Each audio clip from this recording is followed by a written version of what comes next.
Good morning, Ollie. Thanks for agreeing to see us this early in the morning after in the middle of your whirlwind Canadian tour, as it were. Yeah. So, where were you before last night, and where are you off to today? We were in Rutland, actually, in America last night, or the night before even. U.S. Yeah, we played an outdoor kind of, it was a Friday Night Live thing. So tonight you're in Montreal with Steve Hill, a local guitar legend who you'll meet, and where are you off to after that? After that, we actually go to New York for 2 weeks. We spent some time. So only 2 dates in Canada this time around? Well, we've been in Canada for a good week. We went to Thunder Bay, Ottawa, Quebec. Okay. I mean, I can try to remember the other places as well. Been traveling around a lot, doing a lot of driving. All right. Let's go way back when. At what age did you start to play the guitar? I started playing when I was 12. I just didn't really find anything I enjoyed at school, so I just started playing guitar. It was fun. I think the first song I learnt was a James Bond theme tune.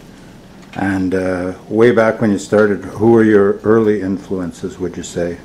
Hendrix was my first guitar hero. It was actually the first album I bought with my own money as well. Sound like the first notes you played last night too. A little bit as the intro to that first song. So did you take formal lessons, or was it mostly self-learned? It was, there was formal for a good few years, and then I just started teaching myself. I found players I liked listening to and just would start copying what they would do and learning how they play. And I don't know any theory or any scales or anything. I just kind of like to listen and pick up what I can with my ear. When did you gravitate to the thumb pick? When did that come about? A good few years ago now, actually. I used to use some Ernie Ball, like long blade ones, but I'd always file them down. But I got these great ones from a company called Fred Kelly, and they do like these weird bumblebee thumb picks, which is like a weird hybrid between a thumb pick and a standard guitar pick.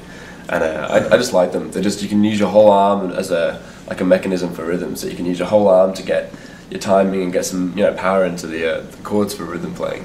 Kind of that Stevie Ray shuffle type motion. Yeah, it is that kind of big kind of mechanical motion. It's just you can get a nice aggressive sound out of it. So were you influenced at all by any of the great thumb pickers from the UK, like Albert Lee, for instance, or guys like that? No, the only reason I played a thumb pick was just because I started learning slide guitar, and I didn't really like the sound of my thumb, but I wanted to play it because I like playing with my fingers. And then I just, for a bit of a laugh, I just thought I'd go with a thumb pick, and I really liked playing with it. I never really paid attention to who was using them or why they were using them. It just felt natural for me. So there aren't that many, really. I mean, when you think about it, there's a lot of the country type guys, and then there's Johnny Winter in the rock field, and very few. Have you ever heard of Scotty Anderson? Yeah. He's pretty amazing with the thumb pick and every other finger on his hand too. So when did you decide that, if I want to make a career in this, I got to sing as well, and or did you always sing? No, I was told I had to sing. I never wanted to sing. I had no intention of becoming a singer, but I just told I had to if I wanted to kind of front my own band and be the leader of my own band. And so I started singing maybe 5 years ago. And I've enjoyed it more the past couple of years. I think at first I wasn't really enjoying it. It was a way, a way to get by, to do a solo or something like that. But now it's quite fun to spend time on lyrics and melodies and rhythms to try and, it's helped. Recording the albums have definitely helped me open up my voice more and figure out what I can do with it. And now I enjoy it a lot. Now I like singing, and it's good fun. That's the main bit. The guitar solos really don't mean much, if you haven't got a very good song behind it. Of course. And last night your main guitar seemed to be the Telecaster. Yeah. How long have you had that guitar? And well, actually, my main guitar is from a company in England called Vanquish, and the guy. It's almost like a Paul Reed Smith look of the body. Yeah, it kind of is, but they just feel great to play. But I had a bit of a panic before we were doing the flying. I think I saw someone's guitar get destroyed, and I had that whole thing of, I'm not going to take that with me for this trip. I had a bit of a nightmare about it, so I took this. It's actually the bass player's Telly. It's like a Bitzer-caster. It's a bit of a body and a bit of a neck, and actually one of the pickups got fried the other day, so we had to go to a local music store and get some Fender pickups. But it does great sound. It's got a great sound. I do like Tellys, and they're very indestructible. Great traveling guitars. That's for sure. Yeah, you can beat it up. But no, I do like the Telly, but my main guitar back at home is a Vanquish, which is just a great guitar.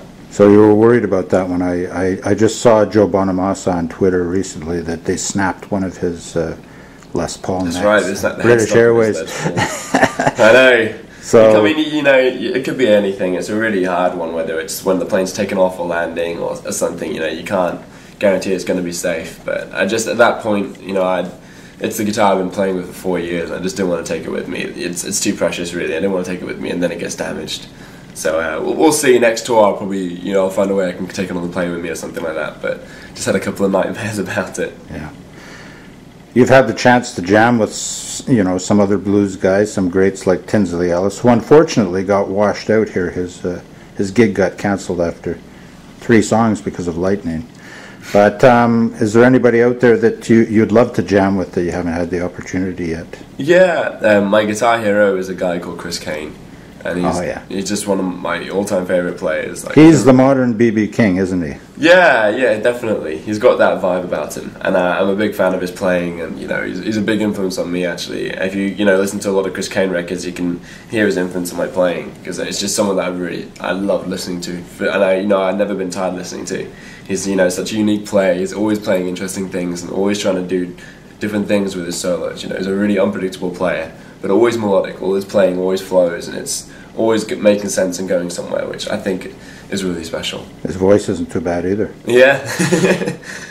2 albums under your belt. Mm-hmm. Are you constantly working on new material when you're doing your sound checks and stuff like that, or how do you write? Yeah, we're doing that now. We're producing this next album ourselves. Wayne, the drummer, is kind of leading all the production.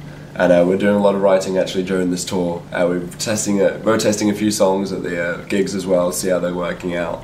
But no, we're doing a lot of writing. I've just been doing some actually this morning, trying to get some more lyrics done, just so we can start doing a few more sound checks with another couple of songs. Because we're doing the recording throughout the rest of this year. We're going in for 4 days, then recording a bit, then going back out and touring with it, and then doing another couple of songs. Now, you think after you've got 3, you'll have enough material to come up with a nice live album like everybody does? We're recording a live DVD and album at the end of September. Okay. This year. So that's coming out. I'm looking forward to it though, because I do like I like listening to live DVDs and live CDs anyway more than any studio CD. So I am looking forward to kind of getting that out there. So after your show last night, did you go to any of the bars around town? Or? Yeah, we did. We had a look at a lot of the music scene as well. You know, it's a beautiful place to walk around, so it's kind of nice to embrace the weather. We did go to a couple of bars, none that I remember the name of. I'm a bit useless at remembering the name of the bars, but yeah, it's a great scene out there. All right.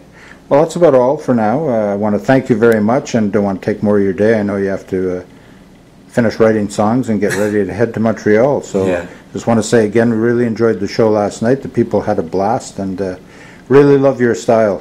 Thank you very much, man.